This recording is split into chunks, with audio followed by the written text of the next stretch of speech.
Hi guys, just gonna get a bit of caffeine.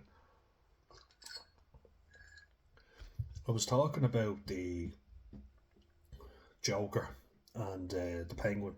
I also talked a little bit about Sophia Falcone and Batman and the Cluster B personality types and how well I think they're portrayed in not just Batman, the Penguin itself, and the Joker movie, the standalone movies I thought, and the series. I thought did a brilliant job of highlighting, in particular, antisocial personality disorder with the Joker and narcissistic personality disorder with the Penguin. And what I was talking about was antisocial being very impulsive, not having any regard for themselves or others. So not having regard for others is often mentioned, but I think themselves, their own safety is a big thing. Suicide can happen with them a lot more than I think narcissists, because narcissists are all about narcissists. Fucking voice. Narcissists are more about self-preservation because I'm great, so I can't be doing that, and I'm better than you, and I have to stay alive. If there's two life jackets, I'm taking both of them. That kind of mindset. Um, there's enough for everybody, but I want all of it. I want it all, and I want it now. Antisocial personality disorder develops from serious abuse being normalised and a very dog eat dog kind of mentality, and it's we're all going to burn in hell anyway, so might as well have a bit of fun before we do. Do you know what I mean? That's how I see it. And a man that I was looking at, I just have the laptop open here behind me. I was looking it up. There's a movie with James Woods, FYI, if you want to check it out, and it's about a man called Carl Panzram. I remember seeing it before. Just want to get that movie for you. Just the title.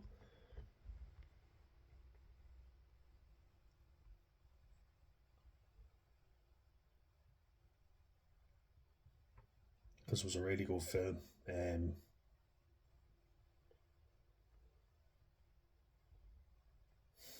Where is it now? Yeah. Killer, A Journal of Murder with James Woods as Carl Panzram. Carl. So, just for anyone who doesn't know, Carl Panzram is a real person. Um, I have all his details here because I just don't want to get anything messed up. So if you see me looking up, I'm looking at Wikipedia and also other websites. I know everything in Wikipedia isn't gospel, so I will be looking at other information. He's an intriguing man. I remember before he described himself as the meanest son of a bitch that ever lived. Um, get the exact quote for you now, but I think that's what he said. I was the meanest son of a bitch that ever lived. I'm pretty sure that's exactly what he called himself, or people called him the meanest man to ever live. And I mean, you look at his crimes, like I'm just looking at it here. And here's what I want to do. I want to take the crimes and I want to say what he did, and I'll get you to form an opinion because I think we're all going to say he's a monster. But then I'm going to show you the backstory, and I want to see if your opinion changes. So let me know in the comments actually, because I'm going to start with what he did, and then I'm going to move on. So Carl Panzram was born on June 28th, 1891, on a farm near East Grand Forks, Minnesota, the sixth of seven children born to East Prussian immigrants Johann John Gottlieb Panzram and Matilda Elizabeth Lizzie Panzram, nee Baldwin. Yeah, he's German American, so the family were German farmers and quite impoverished. But I said I was going to get to the crimes first, and we're going to go back.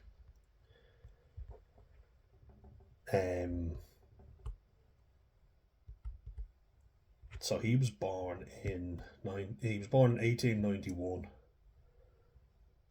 near East Grand Forks, Minnesota. So right North America, the north of North America. It's right up northwest, I think, near Canada. It's on the border with Canada. Looks like a beautiful park, by the way, but very rural. Yeah, so he was born in 1891. His crime started in 1899, so he was only 8 years old when his crime started. Um, Drunk and disorderly in a juvenile court. At age 11, he was arrested and jailed for being drunk and incorrigible. I think that just means not complying with the law.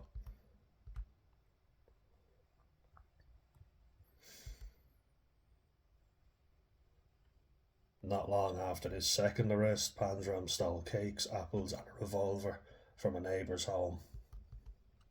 He was sent to Minnesota State Training School in 1903 by his mum. After the second arrest.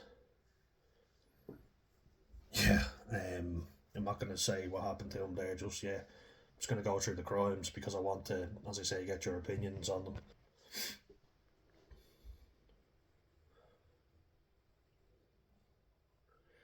Yeah, he hated the school so much that he decided to burn it down and did so successfully without detection on July the 7th, 1905. If he did it without detection, how do we know about it? Doo-doo-doo-doo. Alcoholism, yeah, this seems to be quite common. Substance abuse is very common. Carl Panzram was believed to have antisocial personality disorder, but I don't think the official diagnosis was around at the time. Like, he died in 1930, and I'm pretty sure that it didn't come into existence. We'll actually check that now just to make sure, but he was only 39. He died in United States Penitentiary, Leavenworth, Kansas. Yeah, so without going through his entire life story, the movie was quite good with James Woods. He was an interesting character. I thought James Woods did a very good job and is quite an underrated actor, but he was always drinking. He spent a lot of time on trains, like running away. I think it mentions here. Just want to, yeah. He often travelled via cars, and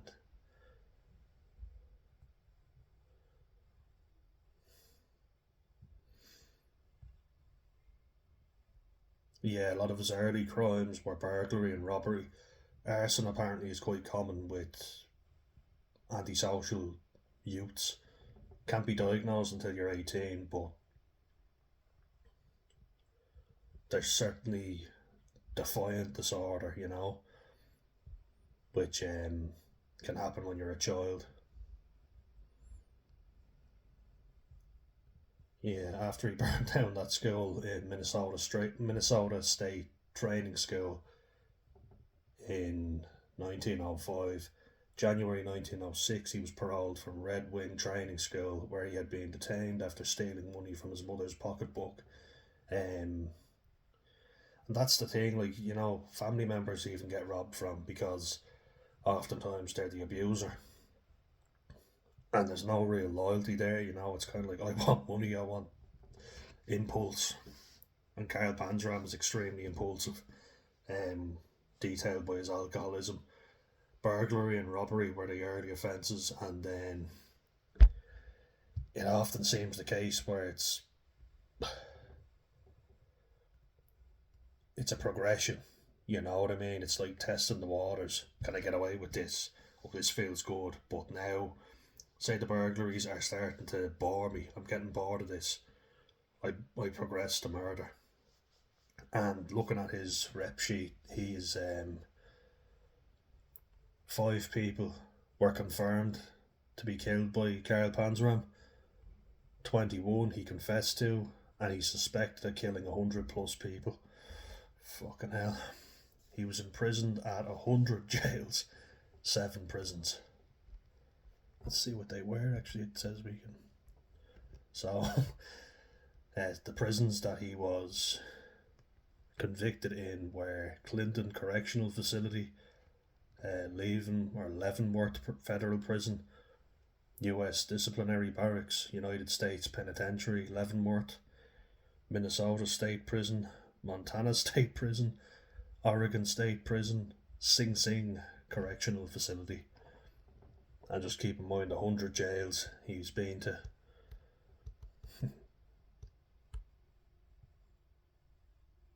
He enlisted in the United States Army.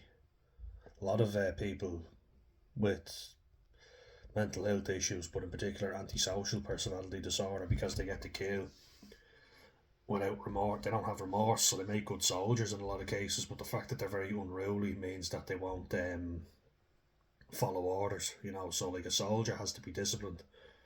They have to follow orders. Now they can kill without remorse, but you get to see how that's not always a good thing. They're unruly, like by the very nature of antisocial personality disorder. They do not listen to others. They don't deal well with authority. Authority is not the done thing. They hate and despise authority, They spit in the face of it. And yep, isn't that interesting that I've said that because he received a dishonourable discharge?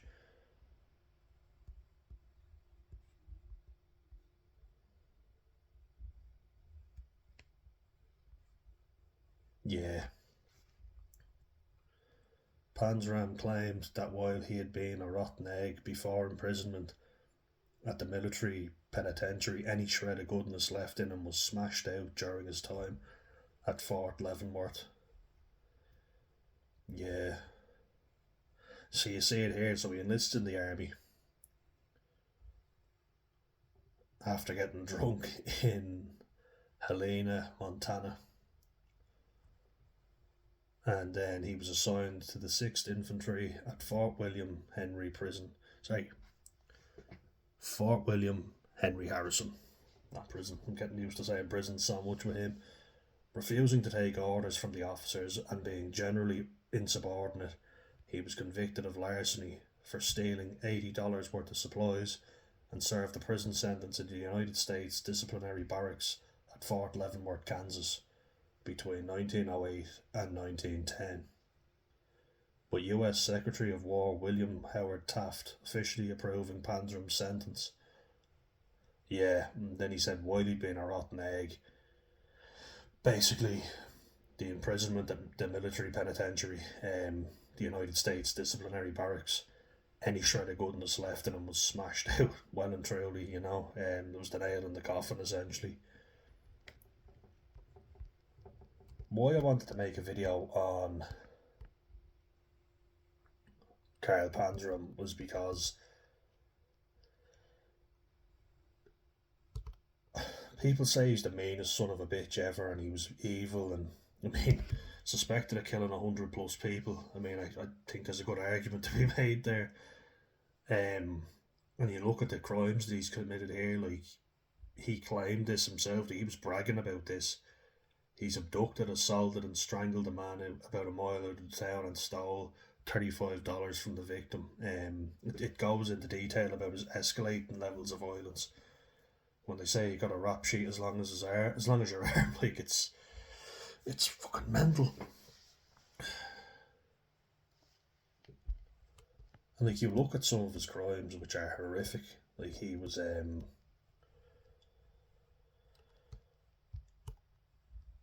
I think he's a very, very good example of antisocial personality disorder 101.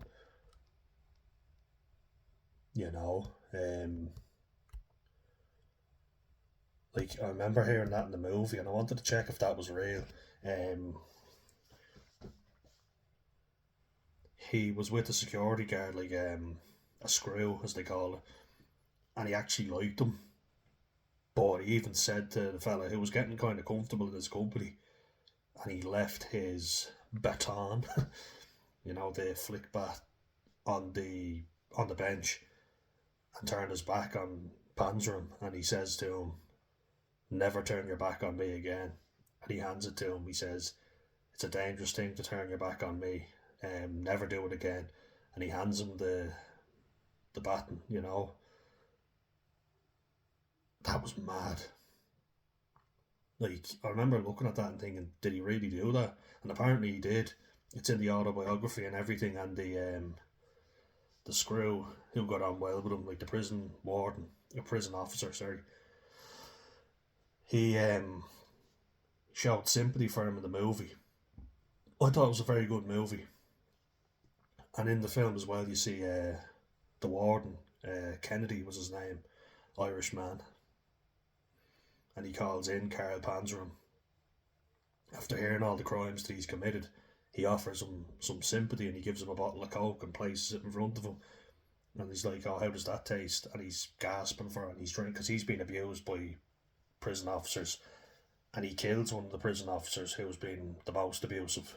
I think he gets his shackles and chokes him with them. It's ironic because he calls him a dirty crew, slang for German, and of course, Carl Panzram is German, so I thought that was a weird one, but I think he hated his German heritage because he hated his family after what they did to him, and we'll get into that. But he spat in the executioner's face when he was about to be hanged, and he goes, "Yeah, this was the most interesting quote in the whole film." Apparently, when this prison warden that he got on well with tried to get the insanity plea for him, and he pleaded with them to take the insanity plea, he was like, "You're not right in the head. I don't think you're evil. I think you've just been mistreated in your life. Please do the insanity plea. You don't deserve to die. I think there's good in you." And he laughs at him and he goes, "That's nice of you to say, but I don't want to live." And there's a case actually made that he's not well, that he's not fit to stand trial. But he actually wants the hangman. He says, like, "Don't worry, I won't cheat the hangman." He goes, "Just make it fucking quick." And they say you have a chance for an appeal, because they sentence him to death. They say, "No, we're sentencing this man to death if you'd like to appeal." And he stops the judge and he goes, "There will be no appeal. Now I've done my part, now you do yours." And even though it's been a while since I've seen that film, that kind of stuck with me because I was like, "I've done my part, now you do yours. Don't fuck it up. Make sure you kill me." And this line here, he spits at the executioner's face. He was hanged on September 5th, 1930, 3 days after my birthday. Not the year, but the date. As officers attempted to place the customary black hood over his head, he spat in the executioner's face. When asked for any last words, he responded, and I remember seeing this in the film, he goes, "Yes, hurry it up, you Hoosier bastard. I could kill a dozen men while you're screwing around." Hoosier. Alright, official demonym for the people of the US state of Indiana. Alright. Okay. Just used for people from Indiana, apparently. Apparently it's a common thing. Henry Lesser, yeah, that's who it was. He was the prison guard who I was talking about, who liked him. Former prison guard Henry Lesser preserved Panzram's letters, an autobiographical manuscript. He spent the next 4 decades trying to have this material published. In 1980, Lesser donated Panzram's materials to the San Diego State University, where they are housed as the Carl Panzram Papers in Malcolm A. Love Library. Writers Thomas E. Gaddis and Joe Long co-wrote Killer, a Journal of Murder. They had consulted with Lesser, who let them draw from Panzram's manuscripts for their work. In 2005, Fantagraphics Books published Joe Coleman's comic book Muzzlers, Guzzlers and Good Yegs, which included a section dedicated to the life and times of Carl Panzram. And just to say it to you again, the movie in 1995, Killer, a Journal of Murder, that's the one I saw. So A Journal of Murder would have been with James Woods, and it was very well made. I thought he was just adamant. "I've had my fun, now it's time for me to die. I'm not going to cheat the hangman. Now let's fucking go, let's get on with it." Even when people pleaded with him. Yeah, While on death row, Panzram was befriended by an officer named Henry Philip Lesser, and that's the man that I was speaking about, the prison officer. Lesser would buy him cigarettes and give him money for food and other things.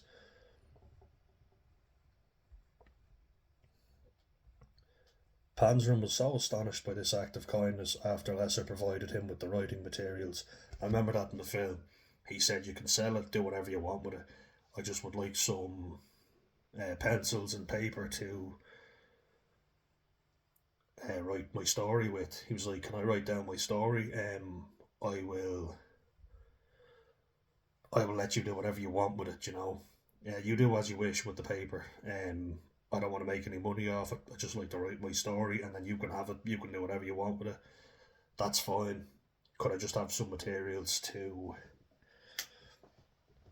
write with?"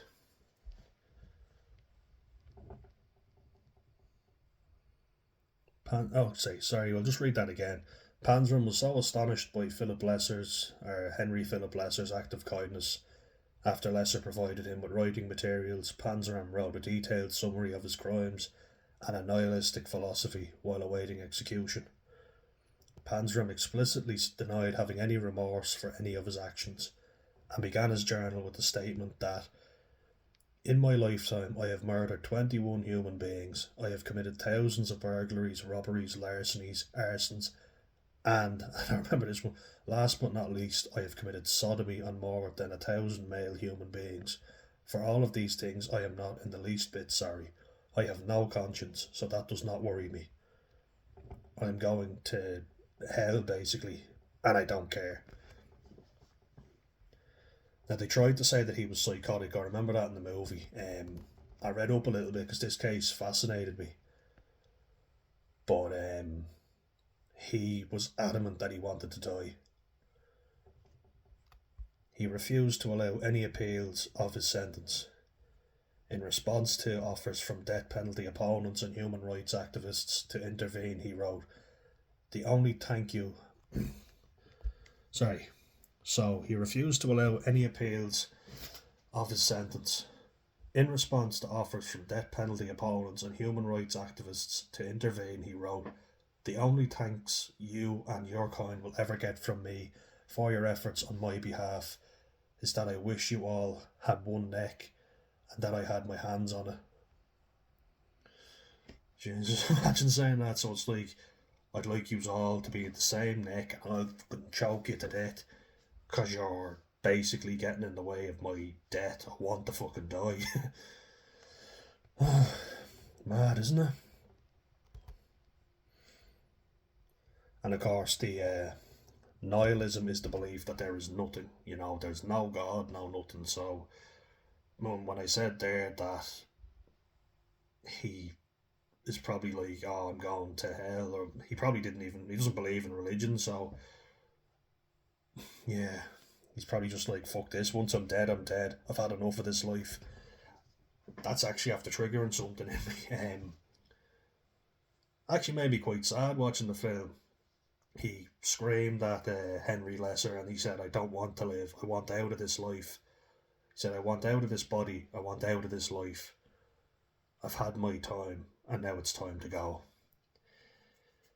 Nihilism, I know what nihilism is in the sense of it's the belief in nothing. It's a very miserable, pessimistic view on life. There's no God. God has come and gone, basically, and he's abandoned us. But I'll just read through the definition. In philosophy, nihilism, nothing, Latin, nihil means nothing, nihil in Latin means nothing, is any viewpoint or a family of views that rejects generally accepted or fundamental aspects of human existence, namely knowledge, morality, or meaning, aka no purpose. Everything we do is pointless because we're all going to die, and that's the end of us, space. There's no point in us doing anything, essentially, you know. It's heavy stuff, though. There have been different nihilistic positions, including the human values are baseless, that life is meaningless, that knowledge is impossible, or that some other highly regarded concepts are in fact meaningless or pointless. The term was popularised by Ivan Turgenev and more specifically by his character Bazarov in the novel Fathers and Sons. Yeah, Ivan Turgenev was a Russian novelist, short story writer, poet, playwright, translator, and populariser of Russian literature in the West. Friedrich Nietzsche as well, Friedrich Nietzsche, I should say, had a very nihilistic perception.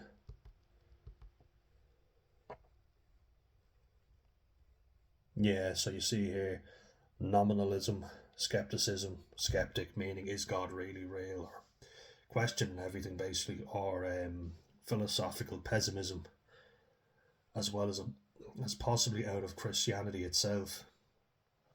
Contemporary understanding of the idea stems largely from the Nietzschean Friedrich Nietzsche crisis of nihilism, from which derive the two central concepts: the destruction of higher values and the opposition to the affirmation of life. Well, it's mad, isn't it?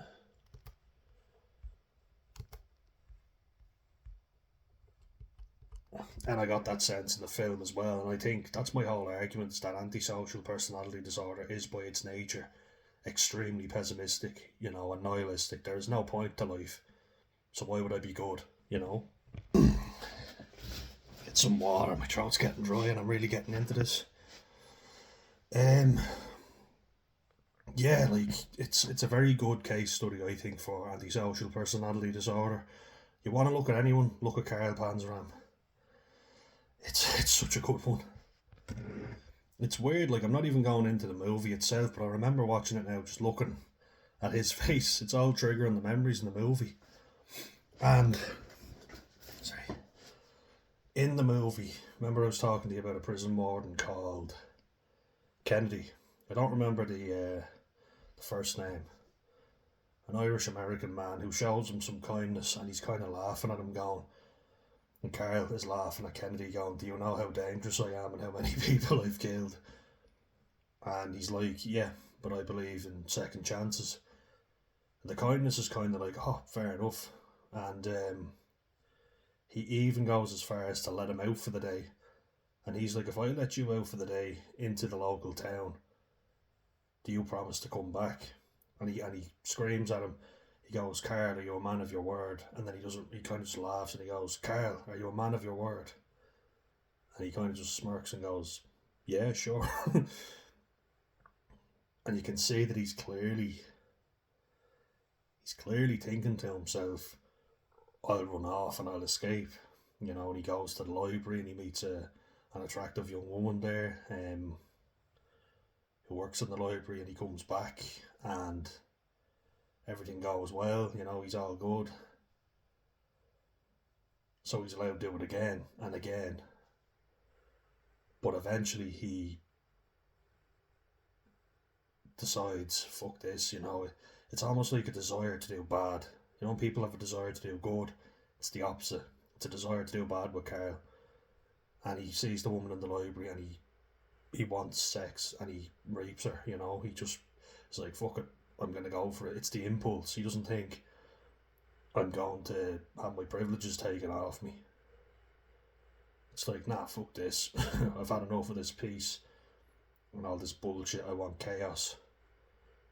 The impulse is just too great and he gives in to it in the end, It's like, fuck it, I'm going to go for it, And like, I'm just going to look at a list of his crimes just to go through it with you. His motive was said to be rage, robbery, rape, and sadism. He was convicted of first-degree murder, countless burglaries, larcenies, and just larcenies is one now. Larceny laws in the United States have their roots in common law, pursuant to which larceny involves the trespassery, taking, capture, and carrying away, asportation or removal of the tangible personal property of another with the intent to permanently deprive the owner of it. Okay, so it's theft. It's basically theft. Like, some people have different definitions of it. I just thought it meant taking someone's possessions that don't belong to you. That's exactly what it is. Should have gone with my instincts. Yeah, like, I mean, when you say the meanest son of a bitch that ever lived, it's not hard to see why, but he's given privileges. He actually appreciates the privilege, and he's thinking of running away, like, oh, I've been set free. But this man showed me kindness. He gave me a bottle of coke and asked me how I was. He doesn't beat me up and abuse me. He lets me out into the local town, and he's kind of like, what a fool, does this man know how dangerous I am? And he's like, oh, this is nice, freedom, and I can have this every day, because he's allowed every once a week. But if he shows that he can be trusted, Warden Kennedy says to him, I'll let you out every day if you're good enough. If you show me that, if you prove to me that you're not going to do anything bad, I've no problem letting you out every day for an hour to do as you please. Well, not do as you fucking please, but he ends up doing that anyway. He's like, you can go to the library, you can do whatever. I think he's only allowed to go to the library, I think, and he's only allowed within a certain distance from the prison. If he violates any of those rules, his privilege will be revoked, essentially. And as I say, he abuses a woman, an attractive young woman that works in the library. He's like, oh, you can see him looking at her going, oh, she's a good looking woman. And the impulse to do bad just outweighs anything.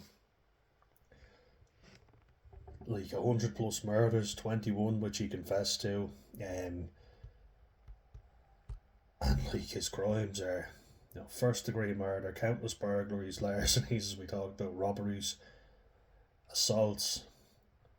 Robberies are like breaking in, like burglaries would be breaking into someone's house and stealing their possessions. Larcenies sounds kind of similar, taking someone's property that doesn't belong to you. Countless like burglaries, breaking in. The thrill that it's meant to give people who have this disorder, it's like, I'm breaking in, wow, I'm breaking the law, I shouldn't be here, the thrill seeking, sensation seeking behaviour. He's assaulted plenty of people, escapes from prison, sodomy as well, which is, the way you need to say it. Sodomy, I think, is the worst act, it's anally raping someone, in case you didn't know.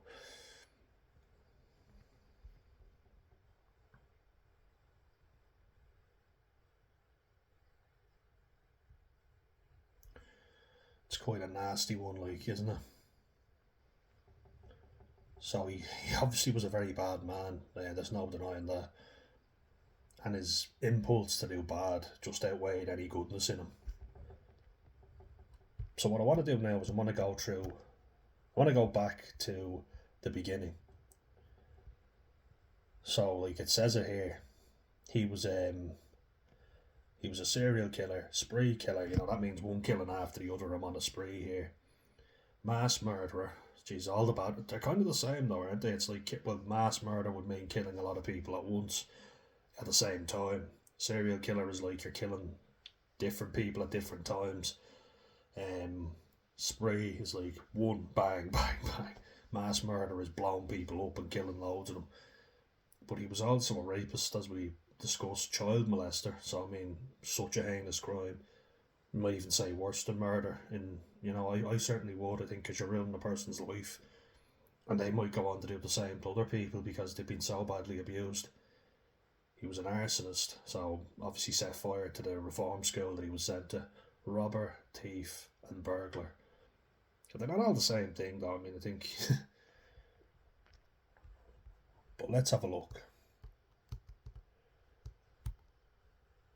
Yeah, so he worked on his parents' farm, the family farm, but they were impoverished farmers. I remember reading up on that. Truancy came into action, which pissed off the parents. Truancy laws are basically like you have to send your kids to school. Truancy is actually not sending them to school. You're depriving them of an education, essentially. Panzram's parents were angry about having their children sent to school during the day, so they forced them to work in the fields throughout the night instead. Panzram later reported that he would only receive 2 hours of sleep before he would have to get up for school. So you can imagine how exhausted the poor child was. We're going back to when he was a child, so, it's easier to have empathy for a child. You know, when they become an adult, you're like, oh, all these bad things. And geez, he was only 39 when he died. That's mad to think, isn't it? All the damage he did in that time. But if we read through it here, they were angry, of course, the parents, because farming is a tough job, you know. And naturally, like, the father wants sons who can help run the farm. Typically, it's like the oldest son inherits the farm, which makes sense, you know. I pass you on my farm, my legacy. But it's hard work. It's very hard work, and a lot of sleep deprivation, which obviously Carl faced here. So he was obviously exhausted for school, and that would mean you're quite unmotivated. You don't want to go to school because it's like, who wants to go to school anyway? How many times do you get up going, I don't want to go to school today, Mom. I'm tired. He only got 2 hours sleep and was working on a farm. Tell you, I certainly wouldn't be going in. Panzram later reported that, yeah, punishments in the household range from being bound by chains to being starved. That's very abusive behaviour, you know. Like, I mean, I don't think I need to say it, but yeah, like, that's very cruel punishment, you know, tying you up and starving you. It's quite, it's very abusive, you know, like, that's really bad for a child, especially like one who was working on a farm doing manually intensive labour. If you're not getting fed on top of that, Jesus, you'd be exhausted. You'd probably go insane, which he seems to have done. And then being bound, you know, like with your arms tied to a railing, or can imagine that they were beaten as well. But even if they weren't, that's very abusive behaviour to begin with. Panzram later reflected on his early childhood with the sentiment that he was not liked by other children. By the age of 5, he claimed that he was a liar and a thief, and recalled that he became meaner the older he grew. Panzram's father abandoned the family when he was 7 years old. Eventually, 4 of his 5 older brothers left as well. One of them drowned. Oh, jeez, yeah, like, it's. And his crimes began when he was 8, so, like, no father in the household to look after him. All he was ever given was abuse, by the sounds of it, by his parents, who seemed quite cruel and ruthless. And so, fuck it, why not commit crimes? The world is a cruel, evil place. His mother sent him to a reform school, and I didn't read this part out for a reason. I wanted just to form your own opinion. But in this reform school in Minnesota State, it was documented in the film, he was beaten, tortured, and raped by staff members in a workshop that children dubbed the paint shop due to leaving the room paint. Fucking hell, my voice is going.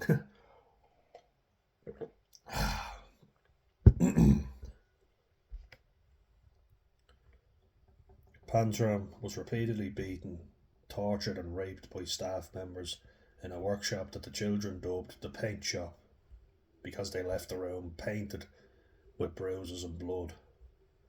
And that's the reform school that he burnt down. You fucking would, wouldn't you? Like, you'd want to. And then he was sent to Red Wing training school for stealing money from his mother's pocketbook. Yeah. He attempted to kill a Lutheran cleric with a revolver at the age of 14. He often travelled via trains, cars, and later recalled having been gang raped by a group of homeless men on one of these occasions. So there's a lot of abuse that he suffered. He spent some time in solitary confinement.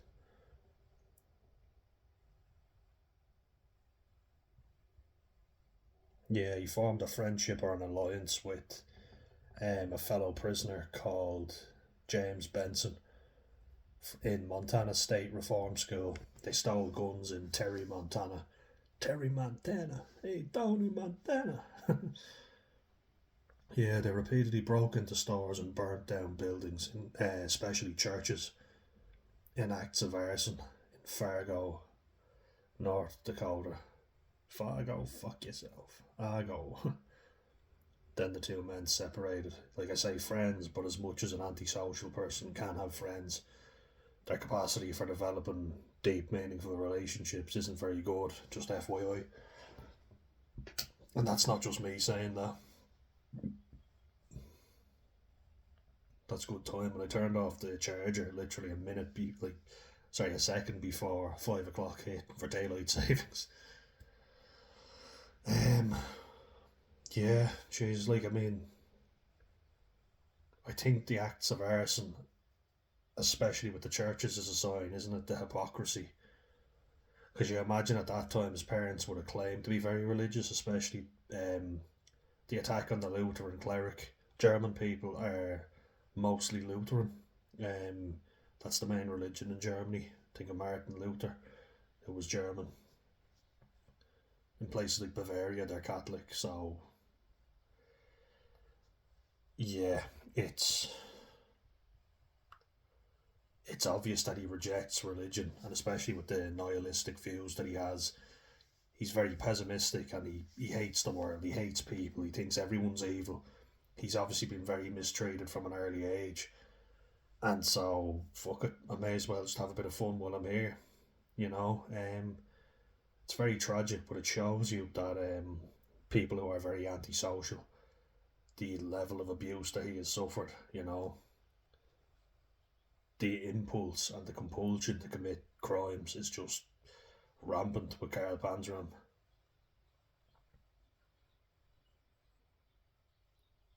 And he's fairly honest about everything. In the journal, at least, it kind of feels like it almost feels like he wants to do some good, maybe help people out, but he's like, that's all I can do. I'm gone. When I die, that's the end. That's nihilism 101. When I die, there is no heaven, there is no hell. I'm just going into the ground to be forgotten. I've been shown nothing but cold and cruel behaviour my whole life, so that's what I'm going to do to other people. Fuck you, I'm off. Like, not only was he severely neglected, he was abandoned, he was beaten, he was abused. Um, and it feels like he just had a defiance for authority. It's like, fuck you, I'm not listening to you, I'm doing my own thing. It's quite a tragic story, isn't it? Like, I mean, I know you could just turn around and go, "Oh, what an evil man," but I like to look at the backstory. How did these people develop into this sort of character? How the fuck would we react if we had a life similar to his? 2 hours sleep, working intensely on a farm in a poor family. If you step out of line, and if you imagine like they're deeply religious, that never goes well.